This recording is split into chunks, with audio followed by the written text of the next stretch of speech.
Bom dia para quem é de bom dia, boa tarde para quem é de boa tarde, boa noite para quem é de boa noite. Estamos começando mais um papo cabeça coração. Eu me sinto muito dona de um programa da Globo quando eu falo isso. Ai, gente, hoje, antes que a gente comece aqui nossos papos maravilhosos. Oi, oi, oi, quem tá chegando, bem-vindos, bem-vindas. Que bom tê-los e tê-las por aqui. Filha, deu uma alergia. Jana, meu amor, estava com saudade de você. Oi, Érica linda, bom dia. Minha gente, estão fazendo uma queimada aqui perto de onde eu moro. Só uma fofoquinha à parte. E aí isso me deu uma alergia furorosa. Já coloquei meus olhinhos essenciais aqui para poder a gente conversar melhor, mas não estranhem minha voz meio rubberão. Davi, meu amor, bom dia! E aí, meu amor? Gente, essa live é um dos assuntos que eu tava querendo falar há um tempão. E aí, eu não sei, eu lembro que eu postei umas coisas, né, esses dias, falando da... Acho que a Vênus estava em Sagitário, agora já tá em Capricórnio, já tá mais séria. Falando de alguns aspectos e tal, da lua cheia, que a gente tá prestes a viver, essa lua em Leão. Essa lunação, ela tá muito maravilhosa. Eu tô suspeita pra falar, assim, porque ela começou na lua nova em Capricórnio, né? Convidando a essa energia bem do tipo, vamos começar o negócio direito. Bom dia, Adriele linda! E aí a gente veio com a lua crescente em Touro. Acho que foi por isso que eu comecei a falar sobre algo relacionado à sexualidade, porque eu comecei a falar que Touro é, de todos os signos, o mais sensorial, né? Não basta Touro ser um signo de terra, ele ainda é um signo de terra fixo. Então, se a gente pensa em Touro, a gente pensa... sei lá, no Garfield, sabe? Eu gosto de fazer essas comparações. Ai, quanta gente linda entrando. Bem-vindos, meus amores. Fiquem por aqui que a gente vai conversar sobre sexualidade e autoconhecimento.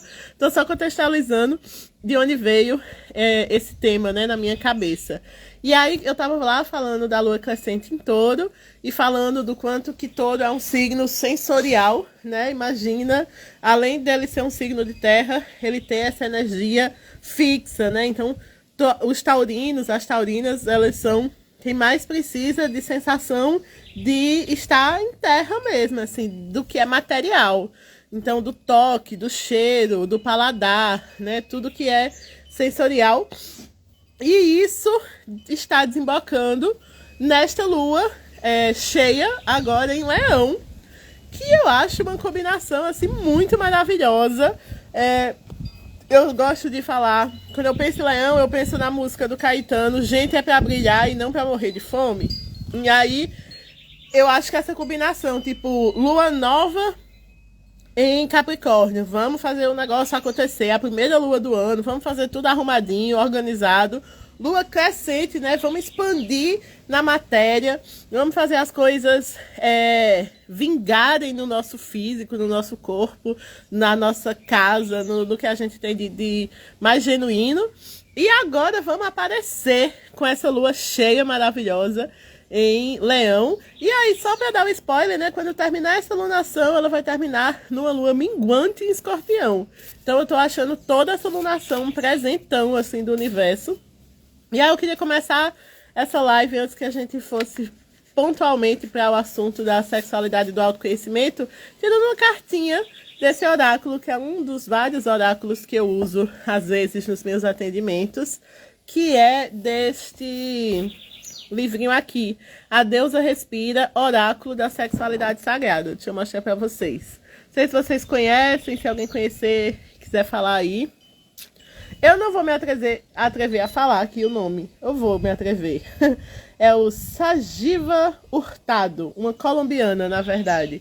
Trabalha com mulheres e medicina chinesa, meditação, dança. Acho importante, né, a gente dar os créditos das pessoas. E aí eu adoro, porque esse é um oráculo que justamente, né, ele fala sobre sexualidade sagrada, que é um dos assuntos que eu quero trazer aqui para vocês. Então, de cara, vocês quiserem colocar aí nos comentários se vocês já ouviram esse termo, sexualidade sagrada, né? O que é que vocês acham que é a sexualidade sagrada, ou enfim, Mas vamos ver que deusa, já que a gente tá falando de dois assuntos que eu amo, né? Autoconhecimento e sexualidade. Vamos ver que deusa quer aparecer aqui pra gente. Quem é que vai vir nos brindar nesta manhã de quarta-feira, ventando, com fumaça, com tudo no mundo, com alergia, com desejo, com alegria, com tudo. Vamos ver quem quer chegar aqui pra gente. Ah, escolhi. Ai, meu Deus, ela até caiu, viu? Termos estigmados. Como assim, Darwinzinho? Ah, ai, gente. Se tem uma pessoa que ama oráculo, sou eu. Porque, ó, se eu tirei aqui, eu ia tirar antes. Eu fiz, não, eu vou deixar pra tirar no ao vivo pra ver quem quer aparecer. E aí a gente vai falar sobre sexualidade sagrada. Olha a carta que me aparece. Freia, a paixão.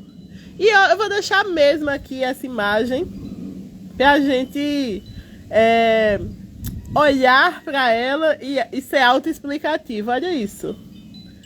Da onde vem a luz desta deusa? Ai, sim, Darwin. A religiosidade é babado nessas horas. Sempre, meu amor. Assim, a sincronicidade, ela rege a minha vida. A nossa, né? Mas a gente vai se acostumando a prestar mais atenção enquanto ela tá falando com a gente. Então, deixa eu ler só o comecinho aqui do que é que a deusa Freia, a deusa da paixão, quer falar com a gente hoje. E aí, vamos lá. O início do texto, o início do oráculo é uma frase como se fosse a própria Freia falando, tá?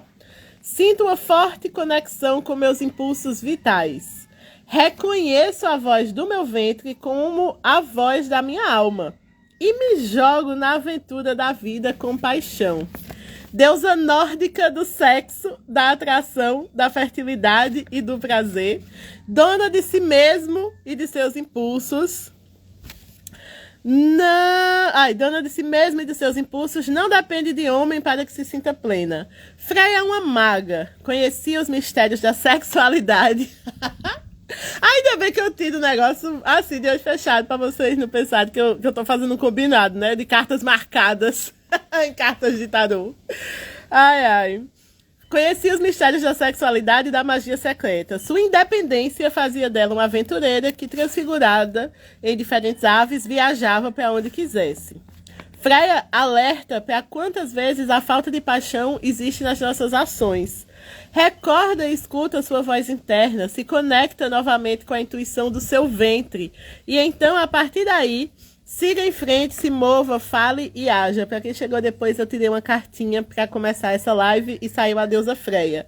Essa deusa te lembra que você é infinitamente forte, mas que a força feminina não é muscular, emerge das entranhas. Sinta essa energia sustentada em você, confie em si e olhe para frente com força e paixão pela vida. Paixão, minha gente, desejo, tesão, é disso mesmo que a gente vai falar hoje, porque tem muitas e muitas camadas quando o assunto é sexualidade e autoconhecimento. Primeira coisa, que quando a gente parte de uma perspectiva de sexualidade sagrada, de prazer sagrado, de desejo sagrado, a gente não tá falando só sobre o ato sexual. Sexualidade e sexo, vamos começar por aí. Hoje eu quero ser bem didáticazinha aqui com vocês.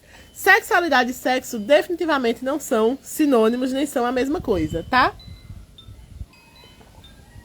Eu não sou um especialista em Tantra, que isso fique bem claro. Eu sou uma curiosa por tudo que me ajuda a viver melhor.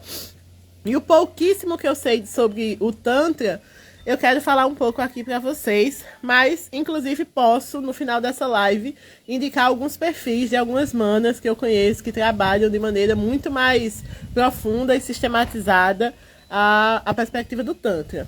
Mas, grosso modo, o Tantra é uma área do conhecimento, né, milenar, secular, milenar, que fala sobre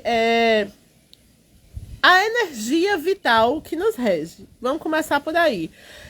Eu lembro que desde adolescente eu já questionava um pouco, já muito rebelde, essa questão de por que que a sexualidade era um tabu e por que que a gente não pode falar sobre coisas que envolvam prazer, desejo e tal.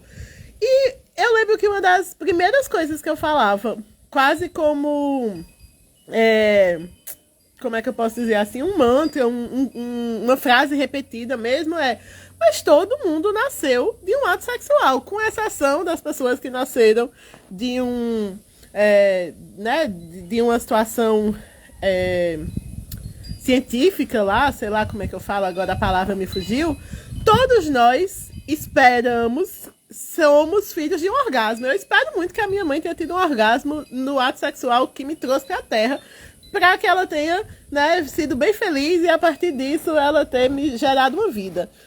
Toda vida é a união energética, e aí é bem importante a gente entender o conceito de energia nesse contexto mais esotérico, que juntas duas polaridades energéticas se transformam na junção de um novo ser. Então, a energia feminina, a energia masculina, o óvulo e o espermatozoide, eles se encontram e a partir dali eles geram uma nova vida.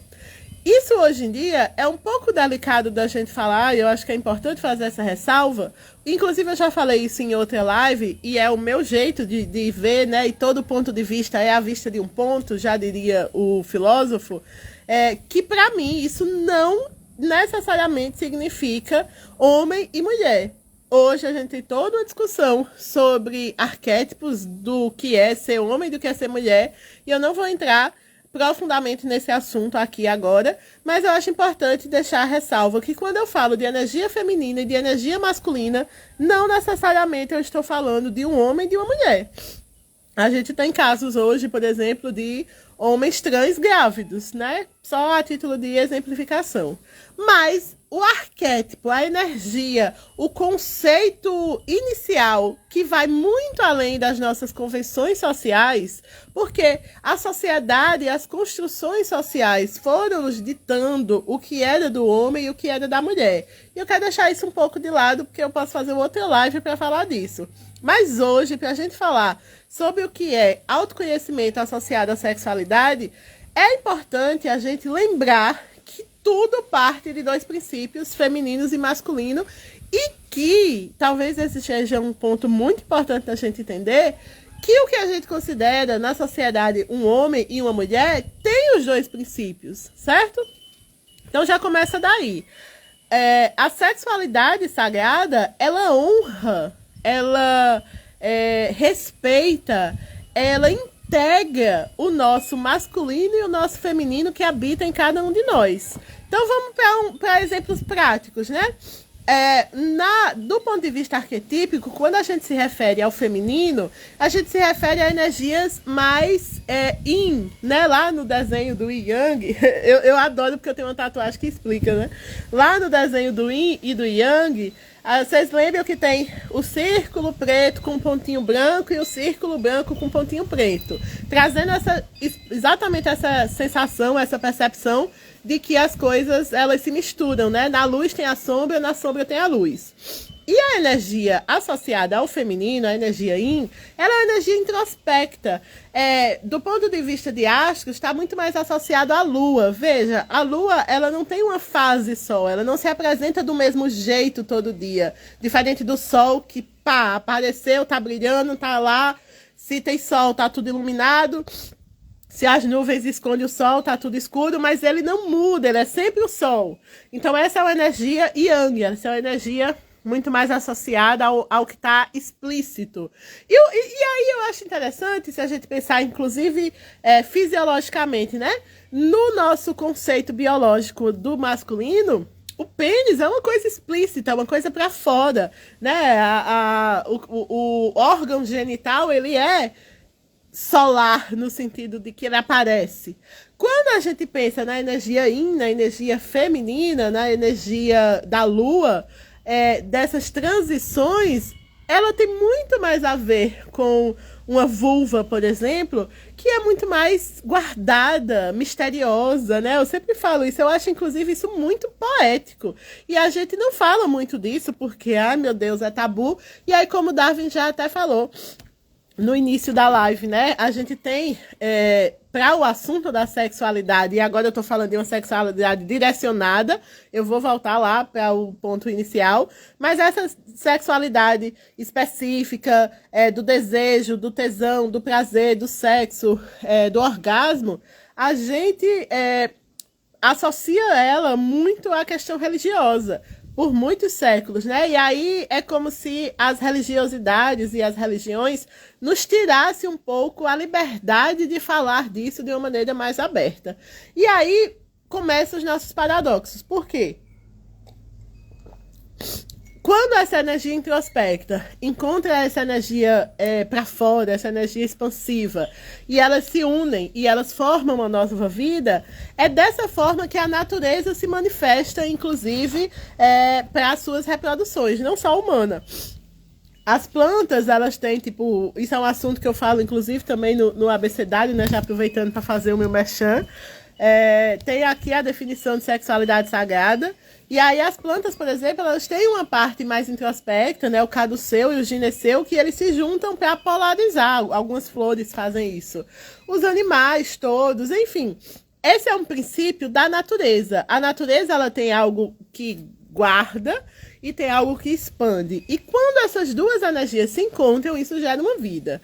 Então, já daí, percebam que existe uma espécie de integração e de respeito, porque qual é a energia que é mais importante? É melhor ter só sol ou é melhor ter só lua? É melhor ter coisas só explícitas ou é melhor ter coisas só escondidas? Não dá e não se pode escolher, porque a gente está falando de duas coisas que se integram, que se unem, e que juntas elas são muito mais poderosas. Não é à toa que o símbolo do Yin Yang, quando a gente vê num desenho, ele é uma integração, a bola toda se forma daquele desenho que parece uma vírgulazinha de um lado e do outro. Então eu tô falando tudo isso, amores, para explicar para vocês, ou para trazer uma reflexão de que não tem como a gente falar de sexualidade na forma como eu acredito, sem a gente falar de autoconhecimento, porque a gente precisa entender como essas partes escondidas, veladas e explícitas dialogam dentro da gente. E que toda vez que a gente deixa uma dessas polaridades de lado, a gente está perdendo alguma coisa. Então, pensando agora, ilustrando do ponto de vista de humano mesmo, né, social, cultural, as mulheres, por exemplo, elas têm muito mais tabus e medos e vergonhas de falar, muitas vezes, sobre sua sexualidade do que os homens. Porque quando a gente nasce, né, na nossa infância, às vezes, a gente já começa a escutar coisas do tipo, fecha as pernas, olha esse decote, não sente desse jeito. E nenhum menino, pelo menos que eu saiba, assim, que eu lembre, e vocês podem discordar de mim, obviamente, escuta quando é criança ou quando é adolescente, não sente desse jeito, meu filho. Então, a gente já começa a desonrar essas polaridades em nós e no social, quando a gente coloca isso energeticamente dentro de uma cultura. Tá fazendo sentido para vocês? Eu gosto quando vocês interagem comigo. Falem aí se vocês estão entendendo. Voltei. Falem aí se vocês estão entendendo o arrudeio aqui que eu tô fazendo pra gente entender que sexualidade é sobre sexo, mas é sobre algo muito maior do que o sexo. Exatamente, Adriana, você já é uma mocinha. Qual é o menino que escutou que já era um mocinho, que já era um rapazinho? Quando ele escuta isso, geralmente... E aí, vejam. Eu acabei de explicar sobre energia mais velada e sobre energia mais explícita. E aí a sociedade distorce isso de um jeito que a mesma sociedade que fala, você já é uma mocinha, então se comporte como tal, né? Fecha as pernas, não fale palavrão, sei lá mais o quê, tipo assim, fique contida. É a sociedade que diz para esse menino, você tem que ir para pegar todo mundo, você é o pegador, se você não, sei lá, não ficar com muitas meninas, você é um fraco. Então, vejam que há uma distorção daquilo que era uma energia mais introspecta e mais explícita para os excessos no ser homem e no ser mulher. Porque esse ser homem, ele também tem a sua energia yin, ele também tem a sua energia feminina, e que isso começa a ser retirado dele. Com certeza o sexo é muito sensível e energético, Davi. Já já eu chego no sexo, eu tô aqui na sexualidade. Que bom, Gi, gratidão. A sexualidade feminina é mais podada e mais violentada. Nossa, amiga, eu não vou nem agora chegar sobre a violência, porque a violência é o resultado final desse silenciamento, sabe? Pelo menos assim, quando eu percebo isso, eu percebo que em última instância vem a violência, porque a violência ela vem, ela pressupõe, ela vem de uma camada antes, que é o silenciamento, o apagamento da sua história. Então o que eu estou falando de energias polares que habitam em cada um de nós, o feminino e o masculino, e que o homem e a mulher, arquetipicamente, estruturalmente, socialmente falando, na sociedade, se coloca como o homem precisa ser esse ser que explicita demais o seu desejo, mas que não se conecta com as suas emoções, porque emoções é coisa de mulherzinha. E essa mulher esconde demais o seu desejo, porque mostrar o desejo é coisa do homem, do masculino, e ela tem que guardar. Vocês conseguem perceber, com licença da palavra, a merda que isso vai dar lá na frente? Porque a mesmíssima sociedade que diz de maneira geral que a mulher não pode falar sobre seus desejos, ela fala pro homem que ele só pode falar sobre seus desejos. Se ele disser que quer comer nega, eba, esse aqui é um machão. Mas se ele disser que tá sofrendo por amor, que é isso, rapaz? Tu é doido? Um cabo desse, um machão desse. Se essa mulher diz que quer comer 10 negros, com licença do racismo, que é óbvio que é uma expressão racista, eu tô sendo irônica aqui, ela também vai, você é doida, você sem respeito por você, pela sua família. Mas se ela disser que tá sofrendo por amor, nossa, é isso mesmo, né? A bichinha, coitadinha. Então a gente já começa numa discrepância das nossas energias femininas e masculinas dentro de nós mesmos. Esse é o primeiro ponto, tá? Num primeiro momento, a gente já se desconecta e parece que sentir afetivamente e desejo instintivo já se dilaceram nesse masculino e nesse feminino ditado pela sociedade. E aí, veja, aí vem aquela coisa que eu lembro que lá no filme da Barbie, por exemplo, né, para citá-lo, tem um diálogo maravilhoso, né, sobre isso. Então, se você tem que mostrar, mas não pode mostrar muito. Você tem que querer, mas não pode querer tanto. É como se aí o feminino, enquanto mulher mesmo, começasse a ficar num impasse que ele não sabe qual é o limite. Porque as mulheres é pedido, é exigido, é convocado que elas sejam atraentes, né? Toda essa preocupação estética da mulher, do ser magra, do ter o cabelo longo, do ter os seios fartos, ser jovem. Todos os estereótipos marcados para o que é ser mulher são estereótipos marcados para o desejo. Então é algo do tipo, você precisa ter tudo isso, ter esse combo afetivo, amoroso, para que você possa ser desejada. E óbvio, gente, acho que é importante também fazer esse adendo, que eu estou aqui falando de uma perspectiva heteronormativa, porque é o meu lugar de fala. Eu não saberia explicar com muita propriedade e não saberia deduzir coisas num lugar de fala diferente do meu, embora tenha muitos amigos gays, bissexuais, trans, enfim, mas não é o meu lugar de fala, tá? Só para deixar isso registrado aqui. E aí estou sim falando de uma perspectiva heteronormativa, porque é uma perspectiva que, de alguma maneira, ainda rege. A gente tem quebrado muitos padrões, mas ainda é o padrão mor, né, da sociedade que a gente vive. Então, nesse padrão oficial, né, que você tem que ser uma mulher que é casada com um homem, que tem 2 filhinhos, Enzo e Valentina. Se alguém se chamar Enzo e Valentina, por favor, não fica com raiva de mim, é só uma ironiazinha. Mas até isso, assim, não basta você ser um homem ou mulher casado, você tem que ter um casal de filhos. Você já pararam para pensar isso? Se tem um é pouco, se não tem, como assim você não quer ser mãe? Se tem 3, você é doido. Então, até a quantidade de filhos é determinado pelo valor social que nos disseram, no padrão que nos disseram. Casado, com filho, 2 filhos. Ok. E aí, esta mulher, ela tem que ser sedutora, porque ela está lá para ser escolhida. Ela tem que ser bonita. Oi, Ed, bom dia, meu amor. Ela tem que ser bonita, ela tem que ser padrão, ela tem que ser esteticamente desejável, porque ela é um objeto que vai ser escolhido, percebem? Tipo assim, é como se fosse uma vitrine, sei lá, uma torta de chocolate. A torta de chocolate talvez seja uma péssima comparação que eu esteja fazendo, mas a torta de chocolate que vai ser vendida primeiro é a que tiver mais enfeitada, mais bonita, com mais cara apetitosa. Porém, esta mulher esteticamente bela, ela não pode estar além do que se espera de beleza, de desejo, de atrativo que ela tem, porque também se ela for muito, aí é como se fosse, vou continuar essa péssima metáfora que eu fiz, tá?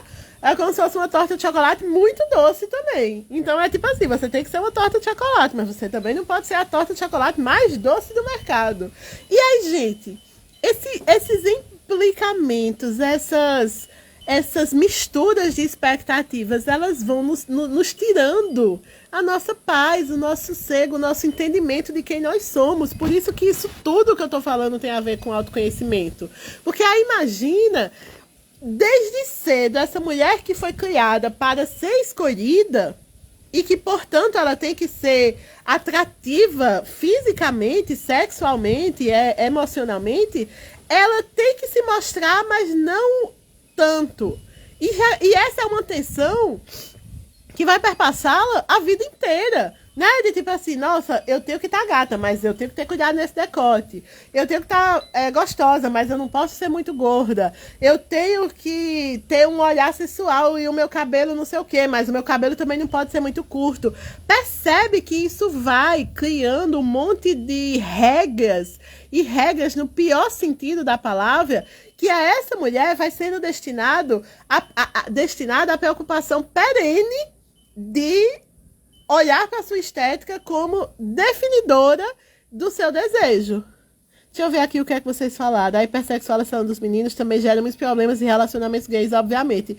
Eu imagino, Davi, eu imagino mesmo o quanto que isso pode ser um fato. Ela tem que ser bonita e não mostrar que sabe que é bonita, porque senão os queridos têm medo. Sim! Ótima reflexão, Adriele. Então, tipo, além de tudo isso, eu também não posso dizer, eu sei que eu sou gata, linda e maravilhosa, porque isso também significa que eu sou me amostrando, que eu sou demais, que eu tô querendo aparecer, né? Então, olha como isso é tenso. É como se eu, sei lá, compara com qualquer outra coisa na vida. Ó, você tem que comer pra se nutrir, mas não pode comer muito, não. Aí, assim, também não pode comer pouco. Aí tem que comer vários alimentos, mas também não pode comer todos os alimentos. Sabe? Isso gera uma tensão, isso gera uma angústia, olhando pro feminino, tá? Pra o feminino padrão social.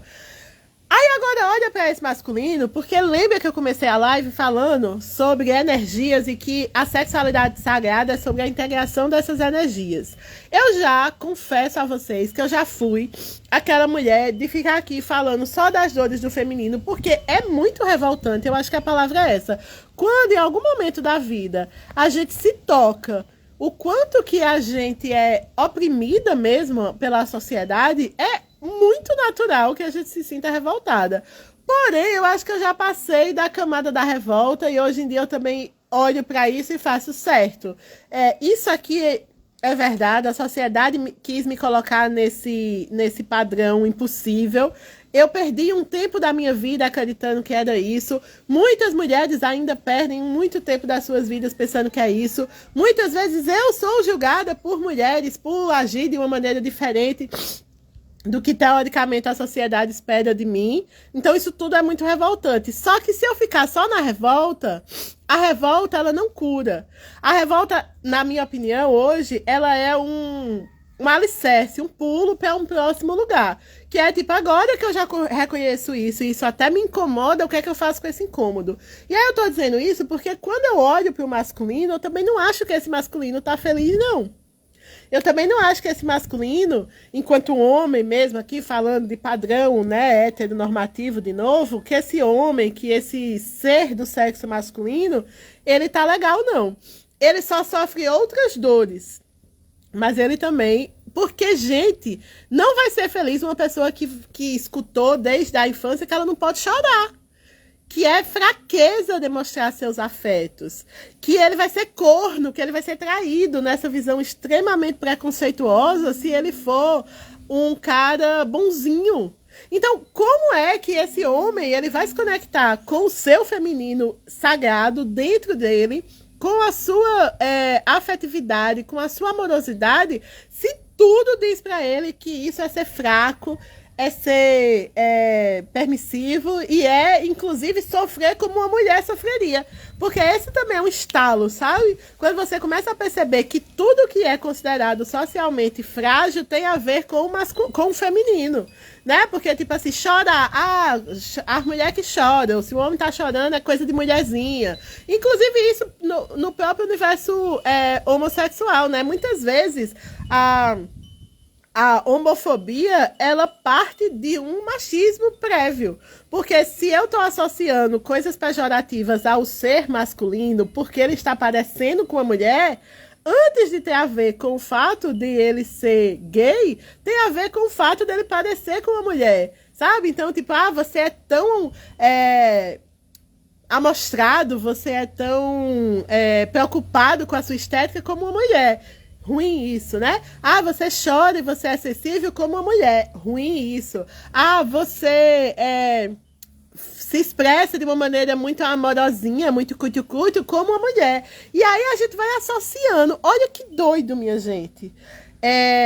Sim, Adriela, a revolta é capaz de matar o desejo, com certeza. E aí isso já é outros 500, né? Mas olha que doido. A gente vai associando o ser afetuoso, o sentir, o demonstrar afeto com um lado feminino negativo. E sabe onde isso desemboca? Isso desemboca lá nos nossos termos atuais, modernos, do emocionado. Gente, eu fico doida. Eu vou fazer uma confissão, um spoiler, não sei.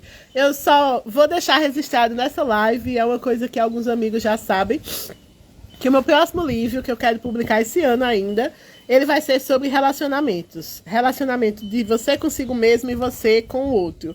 E uma das coisas que eu quero falar, já estou aqui deixando registrado, é sobre esse termo do tal do emocionado.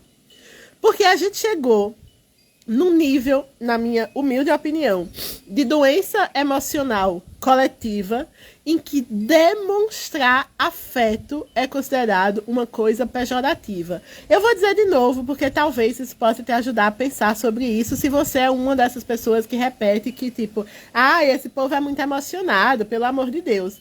A gente chegou num ponto social adoecido em que demonstrar afeto é ser julgado emocionado. Como se emocionado fosse um termo pejorativo. Meu amor, se tem uma pessoa que quer ser, que gosta de ser e que pretende ser até morrer emocionada, é essa que você está assistindo essa live. Porque eu vou deixar para ser fria quando eu morrer, quando o coração não pulsar mais. Enquanto eu estiver aqui, eu quero dizer para as pessoas o quanto que elas são importantes e valiosas para mim. E isso é fazer as pazes com o meu feminino. Porque é o feminino que é emocionado, é o feminino que é associado à emoção, a razão é associada ao masculino. E olha que doido, porque a gente está falando de uma live sobre sexualidade, eu nem cheguei ainda no ato sexual, né? Eu estou falando de desejo, de prazer, de tesão no sentido amplo da vida, mas uma das principais e mais importantes coisas que eu e Freia temos para dizer para vocês sobre a paixão e sobre esse canal energético que é aqui o nosso centro vital, o nosso chakra sexual, é que é na integração da emoção e da razão em que o autoconhecimento acontece. Então, falando sobre sexualidade, a gente não sabe o que a gente gosta e o que a gente quer, porque esse silenciamento que diz para a mulher que ela não pode sentir e para o homem que ele não pode expressar o seu afeto, né? O homem é só para ser instinto, é só para ser razão, e a mulher é só para ser fofinha, só para ser emoção. E essas duas forças, elas não conseguem se conectar de verdade, seja numa relação heterossexual, seja numa relação homo, bi ou poli, enfim, qualquer coisa, porque esse feminino e esse masculino, eles não estão respeitados dentro da gente. Se você quer associar o masculino ao instintivo, cadê o instinto quando se trata do desejo da mulher? Por que é que ela não pode ir lá tomar as vezes de eu estou com tesão, eu estou com desejo, eu quero? E esse feminino é associado à emoção, à razão, à razão não, ao fofinho da coisa, à vulnerabilidade. Por que é que esse homem não pode mostrar-se a sua vulnerabilidade? Por que é que esse homem não pode dizer, eu sinto, eu tô com saudade, me perdoe, eu quero, enfim. Gente, a gente coloca num... Eu sempre achei isso muito ridículo, meu Deus. A gente coloca num coisa de... Como é? Numa festa de casamento, game over. Cara, game over, morreu, acabou pra você, se lascou, sabe? Parece que vai dar os parabéns de alguém que casou com os meus pêsames. Só que, de novo, mais um paradoxo social, né? Porque, tipo, as pessoas solteiras, especialmente as mulheres, estão lá, tipo, a bichinha ainda não casou. E, meu Deus, não tem um parceiro, não foi a escolhida ainda. Mas quando duas pessoas se escolhem, ou três ou quatro, tipo, pô, velho, lascou, né? Perdeu a vida, fudeu. Entende que do ponto de vista da sociedade sempre vai se ter uma tensão em que você nunca vai estar no que se espera, porque quando você tiver uma coisa vai faltar outra e vai se colocar outra no lugar, e sempre vai ser essa corda que se a gente entra nessa paranoia a gente adoece, que é o que está acontecendo. Então veja, por que é que autoconhecimento tem a ver tudo isso que eu estou falando sobre sexualidade? Primeiro, porque quando a gente parte do pressuposto de uma sexualidade sagrada, e aí eu espero que vocês guardem essa informação, a sexualidade sagrada é aquela que respeita e honra o feminino e o masculino sagrado. E que isso não é apenas sobre ser um homem e ser uma mulher. É sobre as nossas energias dentro de nós. A nossa energia ativa que faz e a nossa energia passiva que recebe. Quando essas duas energias elas não estão bem colocadas, bem respeitadas, honradas, alguma coisa em nós fica fragilizada. Ou porque a gente fica no racional demais, na dureza demais e impede de sentir, ou porque a gente fica no passional demais, no sentir demais e impede de agir. E aí, o desejo, essa energia vital, que inclusive é a energia que nos trouxe para a vida, né? Porque nós somos frutos de um desejo, ele não acontece de uma maneira saudável, porque a gente vai estar desonrando uma dessas partes. E isso é muito cruel. Isso é muito cruel porque a gente está falando de uma das coisas mais belas que o ser humano pode sentir, que é o prazer. E aí veja que esse prazer, de novo, pensando aqui no sentido global de sexualidade, ele não é apenas sobre o ato sexual. Esse prazer é sobre um tesão, um desejo de vida. E aí essa talvez seja uma excelente pergunta para eu fazer para vocês, né? O que é que vocês sentem? O que é que vocês fazem que dá? Quais são as coisas que vocês fazem que vocês sentem extremo prazer de fazer? Dançar, escrever. Eu não estou falando de sexo agora, eu estou falando de prazer. O que é que vocês fazem que dá prazer a vocês? Estudar, ler, ficar olhando a natureza, caminhar, comer, dormir, enfim. Não precisa me responder, tá? Mas começa a partir daí. Quais são as coisas que vocês fazem que lhes dão verdadeiro e genuíno prazer? Porque isso é sobre autoconhecimento. É eu fazer coisas não pelo que as outras pessoas disseram que é legal e que não faz sentido para mim, mas eu fazer coisas que me dão prazer num sentido amplo, porque inclusive quando eu estiver com essa endorfina toda, voltei. Quando eu tiver com essa endorfina toda, com essa serotonina toda, eu vou estar inclusive mais apto apta a sentir um prazer mais sexual. Me acabar de dançar tomando cervejinha. Eita, Adriana, depois me chama. Que são duas coisas que eu adoro também. Tem dia que eu troco a cervejinha por um vinho, mas você acabar de dançar é comigo mesmo. E aí, vejam. Se eu não sei o que sequer me dá prazer na vida, como é que eu vou saber o que me dá prazer na cama? Indo agora para os finalmente, né? Como se eu estivesse nas preliminares com vocês aqui, brincadeiras à parte. Então, assim, eu tô tentando trazer uma perspectiva de sexualidade muito maior, porque o desejo que eu vou sentir lá no ato sexual, ele vem comigo do desejo que eu sinto de viver. Isso também é sobre sexualidade sagrada. Isso também é entender que se eu tô cansada, se eu tô triste, se eu tô chateado, se eu tô com a autoestima baixa, se eu tô com um monte de coisa, isso vai desembocar na minha performance sexual, que vai acontecer da melhor ou da pior forma possível. Porque é um combo, é um conjunto de coisas. Eu acho que uma vez eu vi acho que é de uma série, agora eu não tenho certeza, mas eu lembro que o diálogo ficou bem marcante em mim, que era uma mulher pro seu marido lá no contexto da série dizendo, tipo, se você me trata mal durante o dia, se você não me ajuda nas atividades de casa, me ajuda não, porque esse nem é um bom termo, né? Se você não divide as atividades de casa comigo, se você não preste atenção no que eu tenho para dizer e nas coisas que eu gosto de fazer durante o dia inteiro, eu não vou ter desejo por você no final do dia. Ou esse desejo vai ficar comprometido. Bom dia, Polly! Prazer, querida, que você esteja aqui, meu amor. E aí, vejam, vale para esse diálogo dessa série ou alguma coisa do tipo que eu assisti, mas vale para a vida. Sabe o que eu acho? De verdade, acho que agora eu vou... Não sei se eu vou ser polêmica, mas eu vou ser sincerona.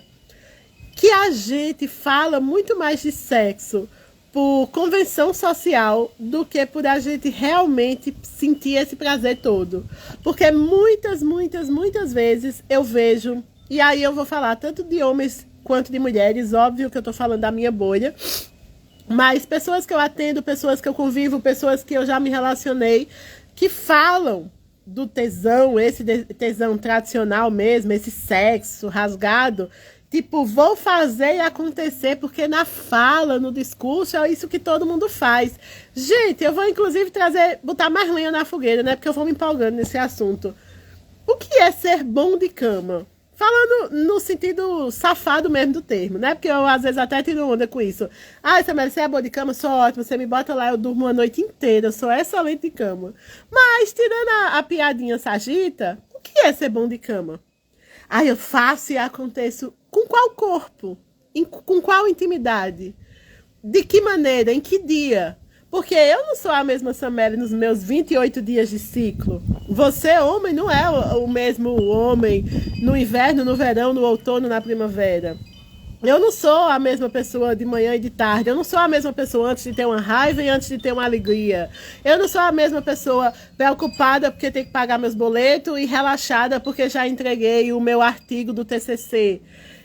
O que é ser bom de cama? O que é fazer e acontecer, performar? Percebe que a gente é muito mais da lábia do que do lábio? Pegando aqui um trocadilho.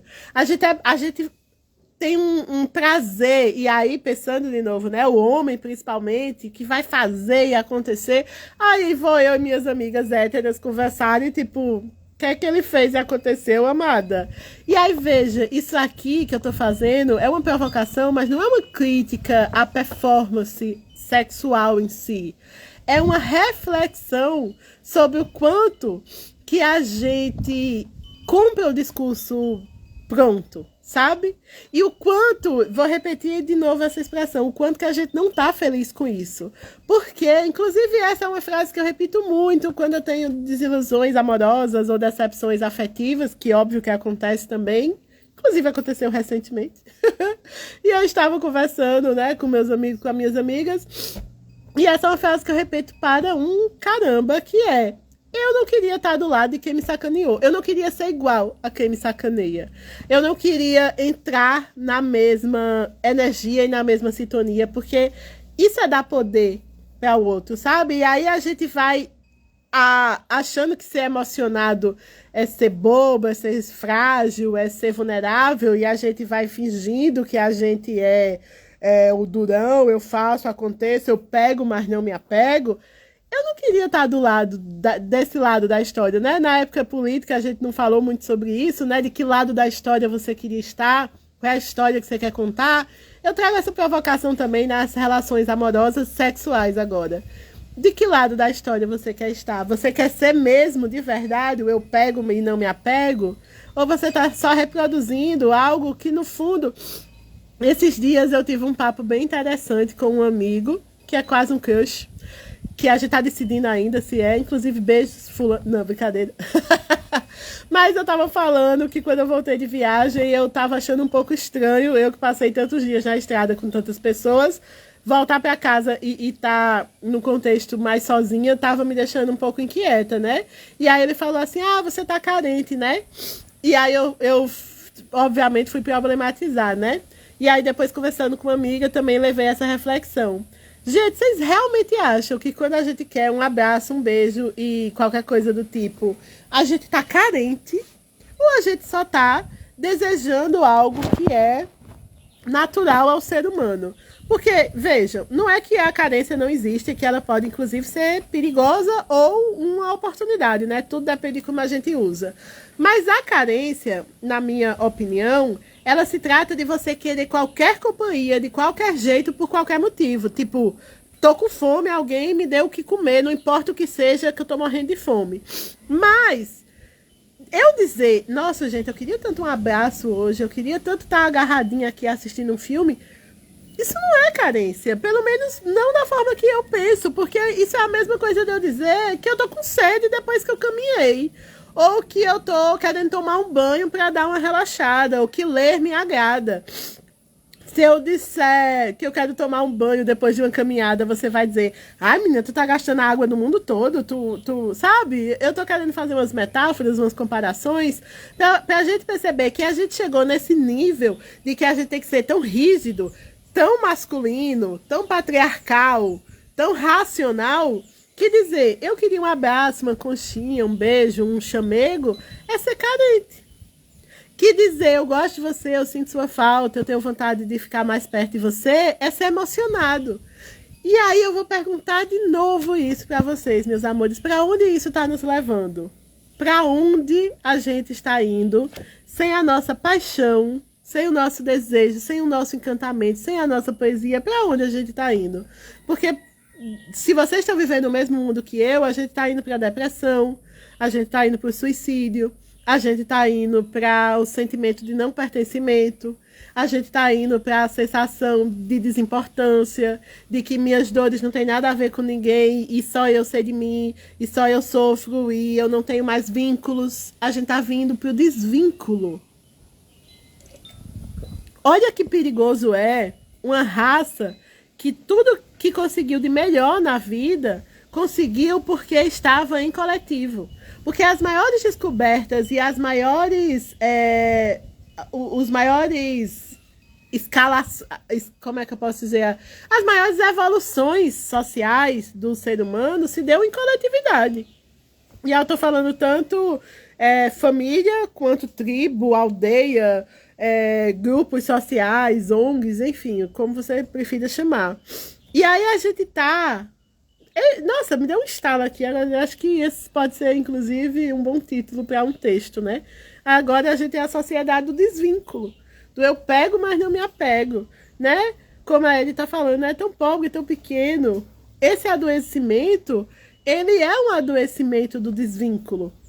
Ele é inclusive, lá na psicologia positiva, quando a gente olha para as 5 características das pessoas mais felizes e mais...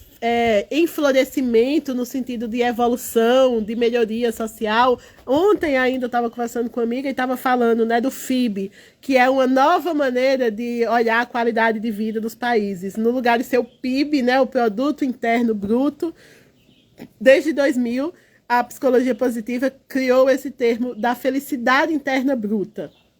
E aí, quando a gente olha para os países que têm os melhores índices de FIB, de felicidade interna bruta, uma das principais características são os relacionamentos, são os sensos de pertencimento, são a sensação de tipo, nossa, eu não tô só, eu tenho outras. E aí isso, pra mim, aqui nas minhas redes, se manifesta muito na minha frase, no meu clichê, né? Do ache os seus pares.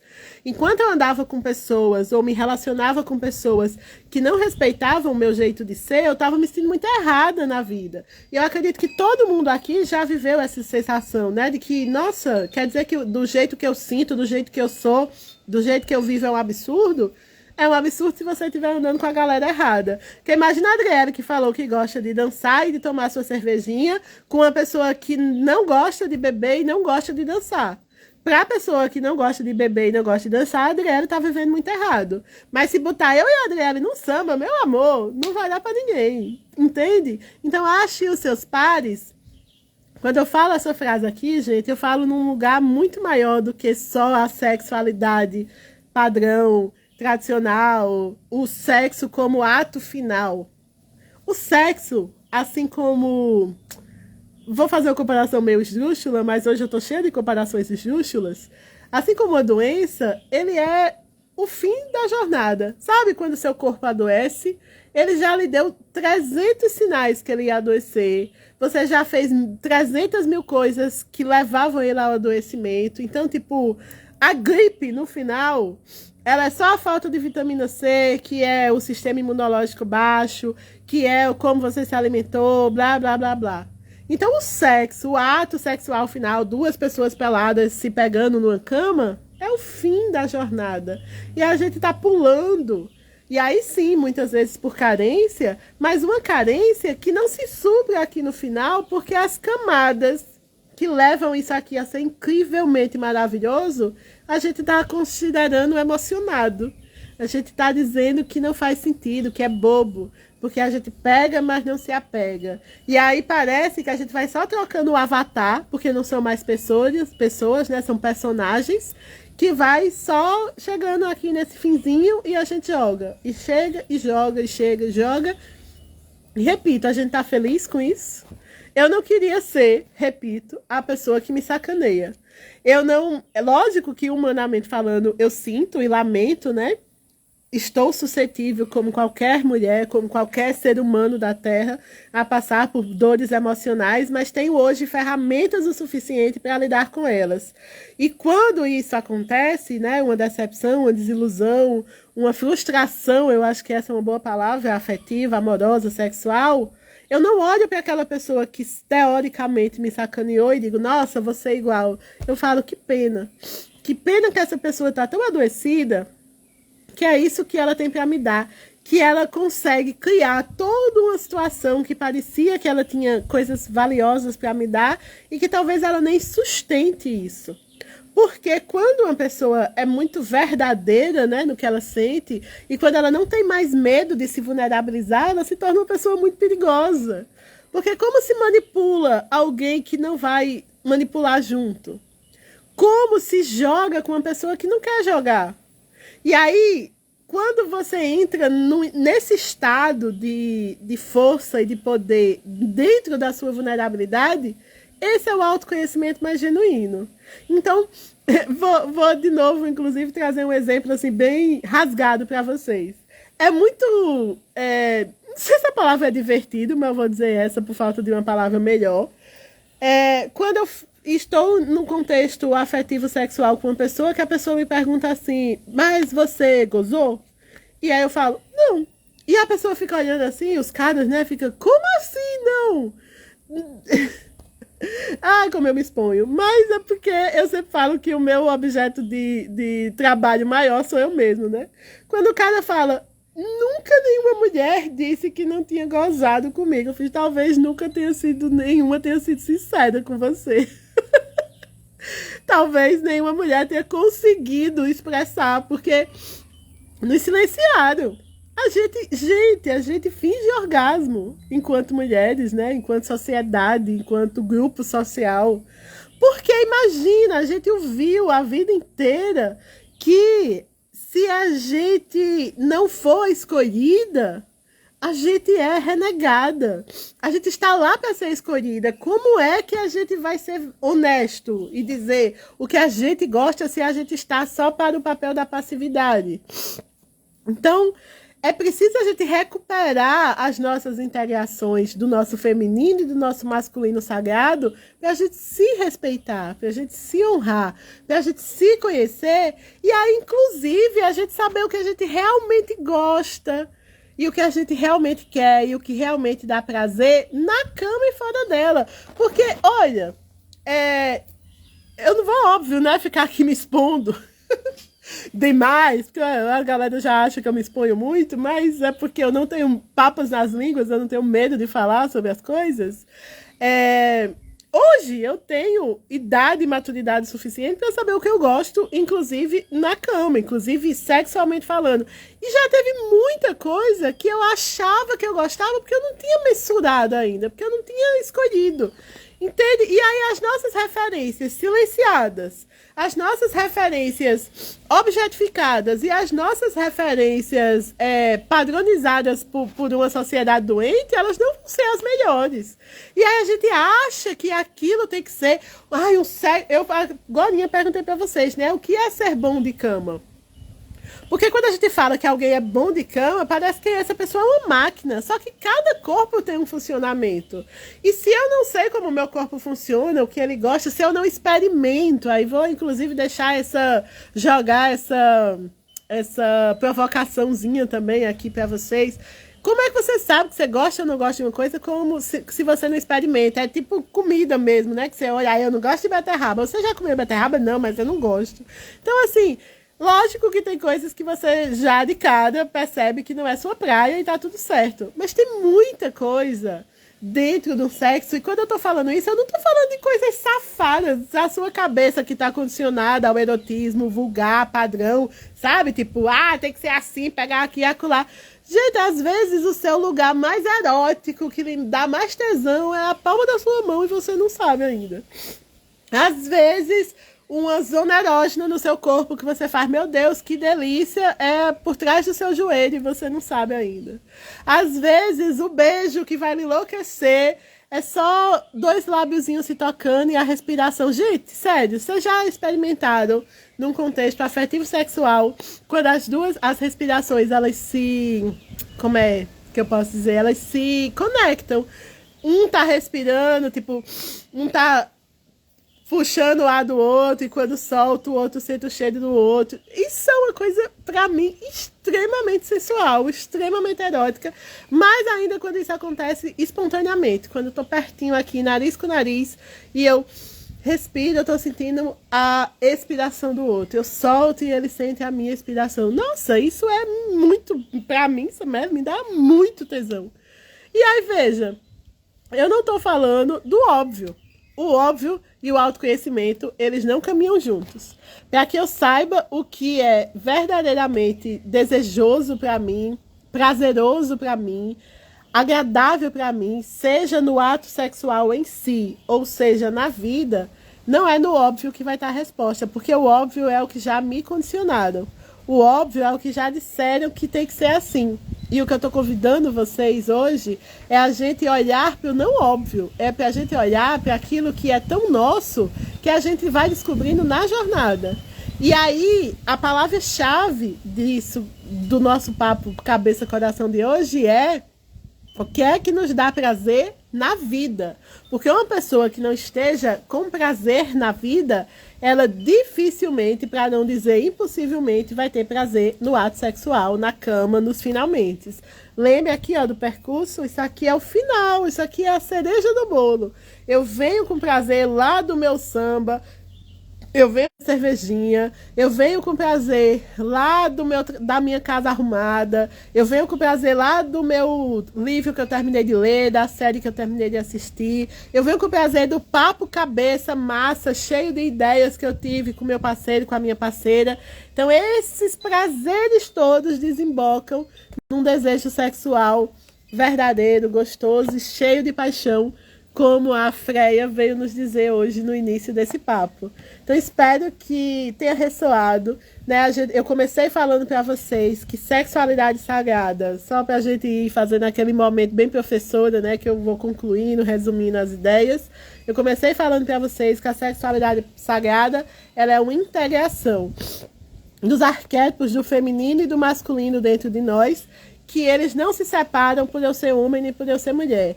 Eu, Samere, tenho em mim uma energia feminina e uma energia masculina. Um sol e uma lua, um yin e um yang, uma luz e uma sombra.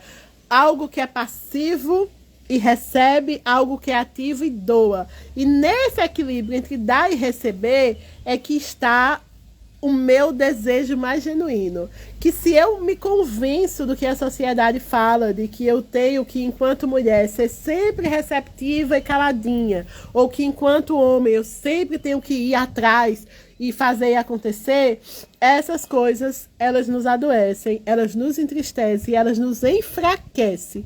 Pessoas poderosas são pessoas que têm boa integração entre o seu lado masculino e o seu lado feminino, entre a sua capacidade de dar e receber. E olha que verbos maravilhosos, dar e receber, porque é exatamente isso na cama e é exatamente isso na vida. Sabe quando você recebe um elogio, ai que blusa bonita, que a pessoa fala, ah, foi bem baratinha, R$10 na Marisa? Isso é uma dificuldade de receber. Essa dificuldade de receber o elogio da blusa pode desembocar na dificuldade de receber prazer lá na cama. Quando uma pessoa fala, ah, ó, aquela menina tá afim de tu, eu vou lá, tem que mostrar que sei o quê. E eu converso, né, tanto com, às vezes, clientes nas terapias, embora eu tenha menos público masculino, eu também atendo homens, né? E quando eu vejo muitas vezes os homens falando, inclusive, que eles estão cansados de terem que ir lá. E eu sei que no primeiro momento a gente pode, com as nossas revoltas sociais, dizer, ah, se eles estão cansados disso, a gente está cansado de muito mais. Mas, velho, olha por esse outro lado também, sabe? Eu tenho a empatia dos peixes que me permite olhar para todos os vieses e pensar, cara, o cara não pode não desejar. Ele não pode dizer não a uma mulher, porque senão ele é o quê? Viado. E viado é ser o quê? Fraco. E fraco por quê? Porque parece uma mulher. Então, percebe que também ali não é um lugar confortável. Como eu falei em algum momento aqui, são dores diferentes, mas são dores. E aí, esse homem, ele também não sabe, ele tá ali assustado, ele tá ali acuado, ele não sabe mais qual é a função dele numa relação. Porque o que se esperava que ele soubesse, que ele fizesse, não é mais o que muitas vezes nós mulheres definitivamente estamos querendo. E eu noto esse masculino enquanto arquétipo homem, sem saber o que fazer. Óbvio que aí entra a parte em que cada um é adulto e vacinado o suficiente para ir atrás, né? A gente vai buscando aquilo que faz mais sentido pra gente. A gente também não pode ficar só na energia passiva esperando que as coisas aconteçam. Mas o que eu quero dizer no final das contas é, enquanto a gente não integra o nosso masculino e o nosso feminino, enquanto a gente não aprende a dar e receber prazer fora da cama e dentro da cama, a gente não se conhece e, consequentemente, não se respeita o suficiente. Então, espero que as minhas palavras de hoje tenham ressoado aí em algum lugar de você, seja você homem, seja você mulher, seja você hétero, seja você gay, seja você bi, seja você trans, enfim. Independente de qual seja a sua orientação e o seu desejo sexual, eu tenho certeza absoluta que você sente prazer em algumas coisas na vida. Quais são essas coisas? Como você tem se relacionado com prazer? E como você tem se relacionado com prazer quando você está em um corpo olhando para outro corpo? Porque, acima de tudo, somos histórias, somos respeito pela identidade, pela humanidade que habita em cada um de nós. E se alguém não consegue enxergar isso em você, definitivamente o problema não está em você. Não queira ser o igual, né? Não queira ter medo de ser o emocionado, não queira ser o sacana porque eles sacanearam, porque isso é dar poder para o que não está nos fazendo felizes. Eu quero seguir sendo emocionada, eu quero seguir sendo uma pessoa cheia de desejos e prazeres, dentro e fora de um contexto sexual. E é isso que me move, que me faz estar aqui com vocês, inclusive, toda quarta-feira, nesse nosso papo cabeça-coração. Acho que é isso por hoje, meus amores. Se alguém quiser falar alguma coisa, eu estou mostrando Freia de novo, porque no início eu tirei esse oráculo, a deusa respira, um oráculo da sexualidade sagrada, e caiu nada menos, nada mais do que a deusa nórdica Freia, a deusa da paixão, para nos lembrar que a nossa paixão ela é muito valiosa, e que a gente merece e deve cuidar do que nos dá verdadeiros prazer. Que bom, Darvizinho, que você reconhece isso e que a gente sempre pode fazer diferente, né? Que bom, meu amor. Eu quero que a gente seja um bando de emocionado, vivendo bem, vivendo os afetos que a vida nos deseja. É para isso que a gente tá aqui. Gratidão, meu amor, gratidão por vocês estarem por aqui. Quarta-feira a gente se encontra de novo. Que bom, meu amor. Isso me deixa muito feliz. De verdade. Lembrando que o Abecedário do Autoconhecimento, o Momento Merchan, está à venda. Vocês podem olhar lá no link da bio. Tem a versão e-book, tem a versão presencial. E essa semana ainda eu venho... Presencial, misturando Jesus com Genésio. A versão física, a versão e-book. E essa semana ainda eu venho contar para vocês quais são as 2 novas cidades. Já digo isso, são 2 novas cidades que vai ter lançamento do livro. Tô espalhada aí pro mundo. Aí, tem coisa para me dar mais prazer e desejo e tesão do que escrever e partilhar com vocês? Não tem. É isso. Gratidão, gratidão, gratidão. Caminhos abertos pra gente. Boa lua cheia em Leão. Gozem a vida no sentido literal e no sentido metafórico. Se deem prazer e curtam essa existência, essa passagem da gente aqui por esse planeta. Um cheiro bem grande no coração de vocês. Até quarta que vem.